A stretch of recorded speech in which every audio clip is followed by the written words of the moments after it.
우리 말씀 살펴보겠습니다. 우리 주제 말씀이기도 한데요. 에스겔서 37장 14절 말씀입니다. 에스겔 37장 14절 말씀입니다.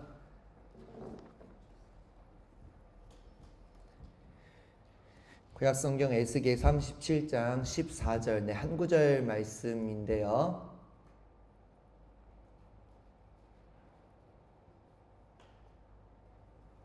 우리 말씀 한 구절 말씀 다 함께 한 목소리로 하나님의 말씀을 읽겠습니다. 시작.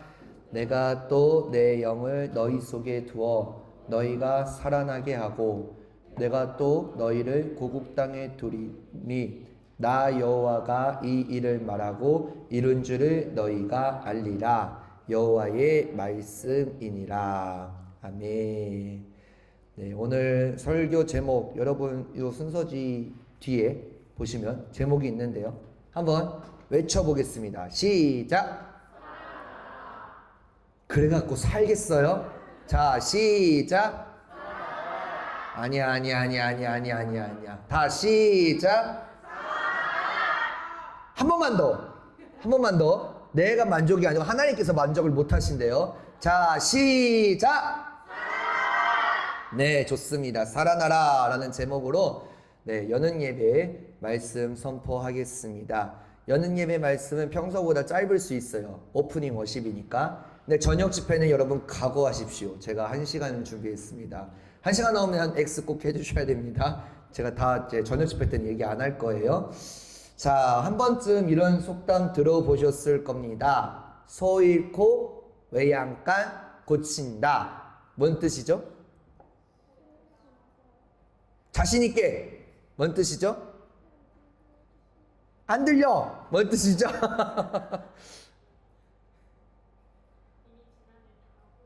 네, 이미 지난 일을 다 후회한다. 즉, 이미 실패한 뒤에 후회해도 소용이 없다는 뜻이죠. 그러나 우리 신일철 목사님께서 하신 유명한 말씀, 실패한 인생, 망한 인생도 극복이 가능하다. 왜요?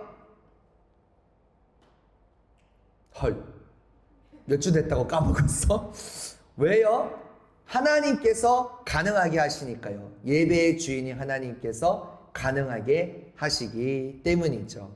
자, 오늘 본문은 소 잃고도 외양간 고쳐야 한다는 절박한 심정으로 하나님 앞에서 통회하고 자복하기를 원하시는 하나님의 마음이 담긴 한 환상이 나옵니다.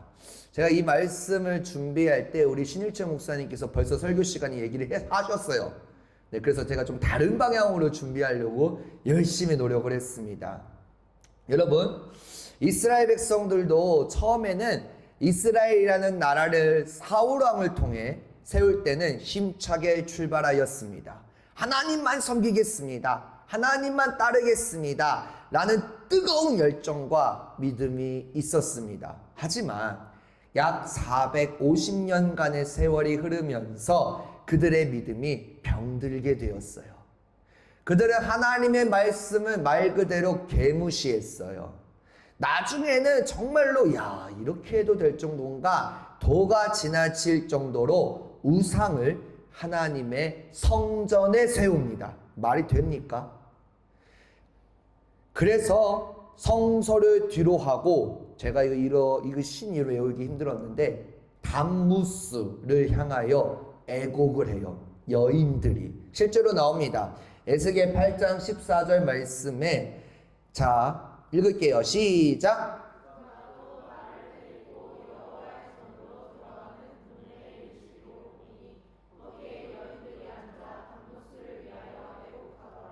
네, 에스겔 선지자는 8장에서 여러 가지 환상을 봅니다. 아까 읽은 이 말씀은 그 중에 하나인데요. 담무스라는 신은 누구일까요? 이거 되네요. 담무스라는 신은 바벨론 사람들이 섬기는 신 중에 하나예요. 이 담무스는 풍요를 상징하는 신인데 바벨론 사람들은 저 담무스를 생산의 신으로 여겨 숭배하였는데 그들에 대한 제사는 아주 음란하게 행해졌다고 합니다. 사람들은 봄이면 이 단무스라는 신이 식물을 소생하게 하고, 하천이 마르고 식물도 시드는 여름이 되면 지하로 내려갔다가 가을에 안 올라와요. 겨울에 안 올라와요. 이듬해 봄에 다시 올라온다고 생각했습니다. 그래서 바벨론 사람들은 여름에 그가 지하로 내려갔잖아요. 신이 그의 죽음을 슬퍼하며 애곡하는 의식을 가졌는데, 봄이면은 마치 예수님께서 부활하신 것처럼 그가 살아났다고 기뻐합니다. 그런데 이러한 단무스 숭배가 하나님의 백성들인 이스라엘에게서 특히 여인들을 통해서 이어져 왔다는 것이죠. 이게 말이 됩니까? 천지를 지으신 하나님의 선택받은 백성들이라고 불리우는 이스라엘 백성들이 하나님께 통곡하고 하나님께 부르짖는 것이 아니라 단무스라는 신이 죽었다고 애곡하는 것 자체가 말입니다. 너무너무 잘못된 모습이에요. 결국에는 이 우상 숭배로 인해 남유다는 바벨론에 의해 망하게 됩니다. 그런 상황 가운데 하나님께서 에스겔 선지자에게 또 다른 환상 하나를 보여줍니다. 우리 이 말씀 읽을게요. 시작.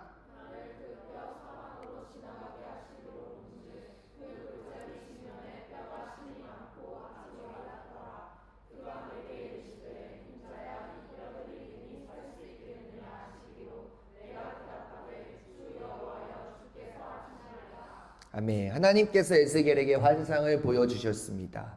골짜기를 보여주시는데 그 골짜기에는 마른 뼈들만 가득 차 있었어요. 이 환상을 볼 때 에스겔 선지자는 어땠을 것 같아요? 내가 에스겔이야. 저 환상을 봤어. 어땠을 것 같아요? 좀 자신 있게 해봐. 내 저녁 집회 때는 진짜 큰 소리로 외칠 거야. 어땠을 것 같아요? 무서웠을 것 같죠? 근데 저는 반대로 울었을 것 같아요. 질문은 간단하였지만 그 속에는 너무나 많은 의미가 있는 질문이 들어있는 말씀이거든요. 이스라엘의 과거, 미래, 그리고 그 죄의 결과, 심지어는 우리의 믿음까지 많은 질문이 이 속에 들어있습니다. 자, 이 질문은 오늘도 수련회에 참여한 여러분을 향하여 하나님께서 질문하고 있습니다. 메마르고 절망적인 골짜기의 마른 뼈처럼 전혀 회복될 가능성이 없다고 느껴지는 문제들이 여러분에게 있지는 않으십니까? 처음에는 무언가 잘못되고 있다는 것을 알아차리지 못해요. 원인이 뭐지? 알아차리지 못해요. 내가 문제에 직면할 때. 호기심으로 재미로 바빠서 하나님을 멀리합니다.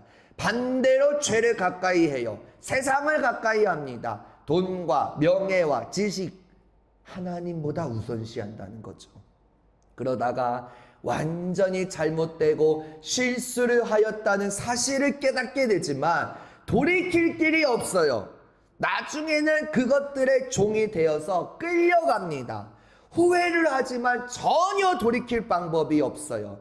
이런 절대적인 절망의 자리에서 하나님께서 질문하십니다. 누구누구야? 현수야, 수연아, 이내야, 은우야, 선우야, 준철아, 그리고 서찬아. 뒤에 있는 사람들 일부러 안 부를 거예요. 앞에 앉아주세요. 이 뼈들이 능히 살 수 있겠느냐? 뭐라고 대답하시겠습니까?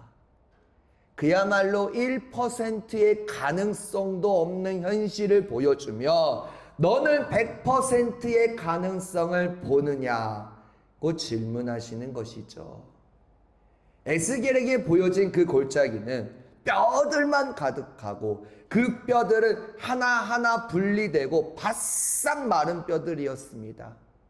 살아있지도 않고 살아날 소망도 없으며 그 뼈들 속에는 생명력이라고는 조금도 없었습니다. 다시 한번 질문합니다. 이 뼈들이 능히 살 수 있겠느냐?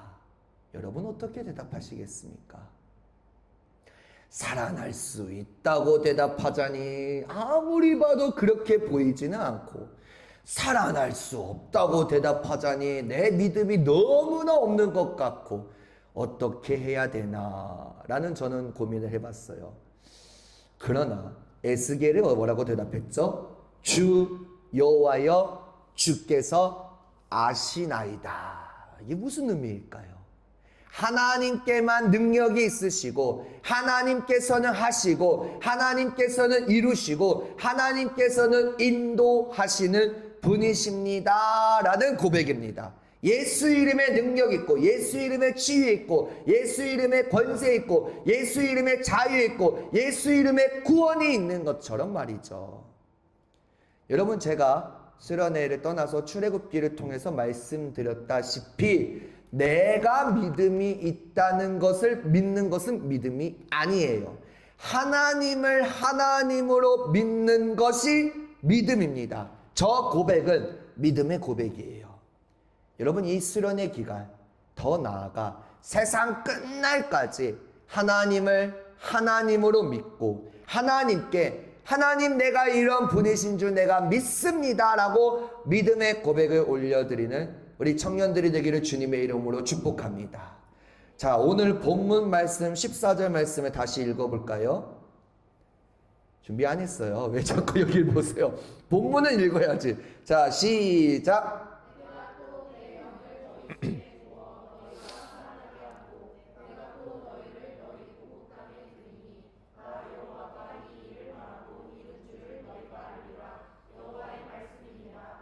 아멘. 자, 어떤 학생이 지하철을 탔어요. 근데 그 자리에 앉아서 뭐 하는 것 같아? 껌 씹어. 제가 실제로 자일리터 껌 준비하려다 말았어요.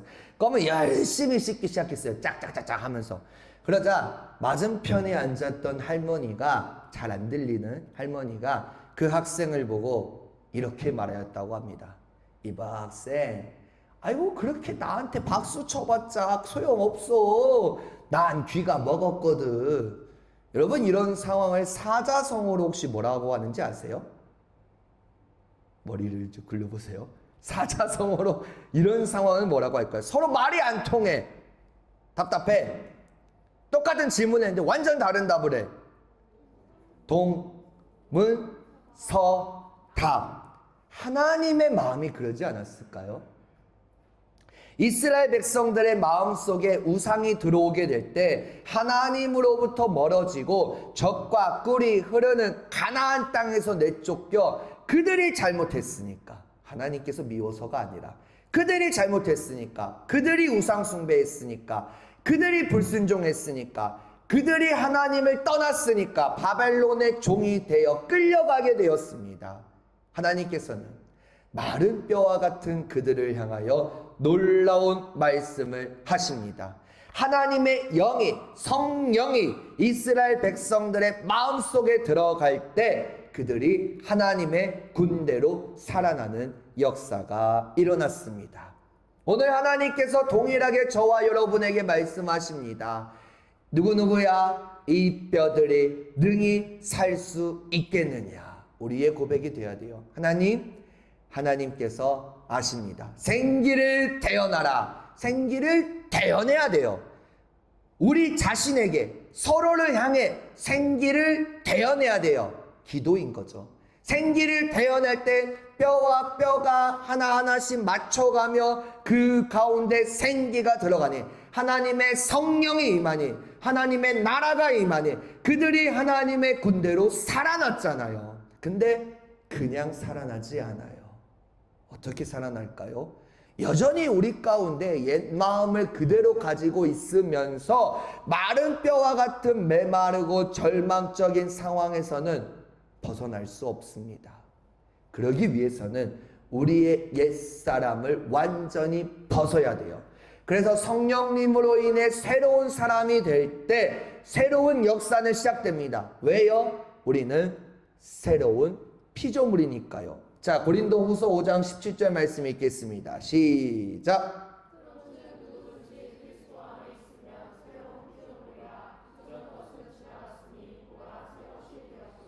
아멘. 이 말씀은 예수님 안에서 발견되는 새로운 피조물의 정체성을 알아갈 수 있게 해줍니다. 우리는 더 이상 종교인이 아니에요.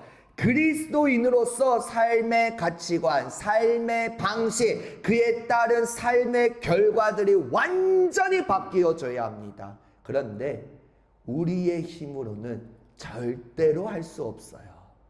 그래서 우리의 힘도 아니, 우리의 능력도 아니, 오직 성령으로, 성령님께서 도와주시면 성령님으로 인해 옛사람을 벗어버리고 성령님으로 인해 새 사람이 될 때 새로운 역사는 시작됩니다. 제가 이 수련회를 준비하면서 왜 이걸 주제 말씀으로 삼았냐, 에스겔 37장 14절을 왜 주제 말씀으로 삼았냐, 이 수련회 가운데 우리가 옛사람을 벗어야 돼요.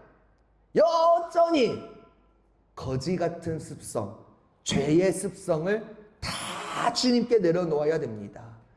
내가 주인이 된 것, 하나님이 주인이 아니라 내가 주인이 되어 하나님은 내 마음대로 이용한 것 등등등, 이런 옛사람을 벗어버리는 시간이 바로 이 수련회가 되기를 원하는 마음으로 제가 주제 구조를 이걸로 잡았어요.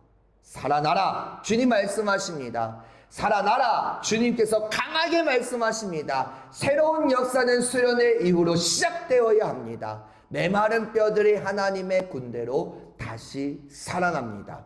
우리가 할 일은 딱 한 가지예요.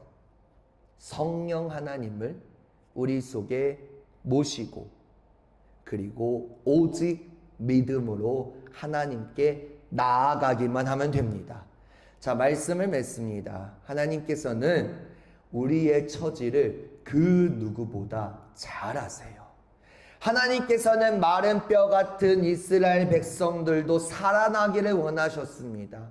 하나님의 생기, 곧 성령님이 임할 때 마른 뼈가 살아나 성령의 능력으로 군대를 이루었듯이, 왜 군대일까요? 맞서 싸우라고.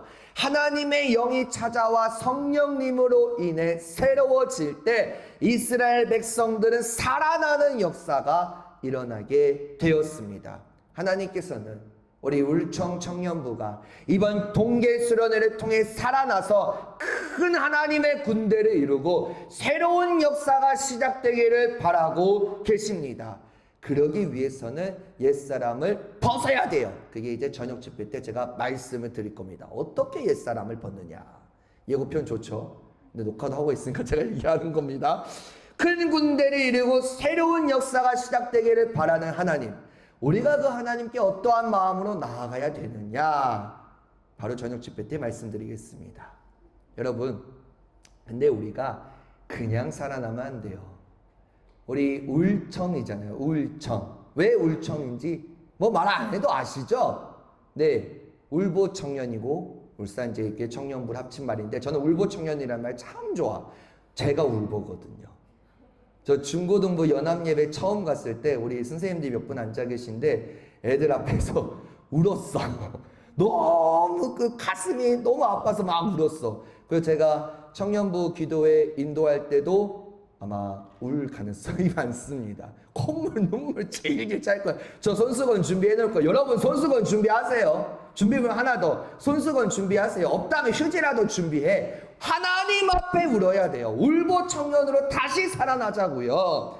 그러기 위해서는 예수님을 닮아가야 돼요. 그러기 위해서는 성령님으로 충만하여 믿음으로 새로워져 점프함으로 말이죠. 우리 수련회 주제가 예수님을 닮아가기 위해 점프하자잖아요.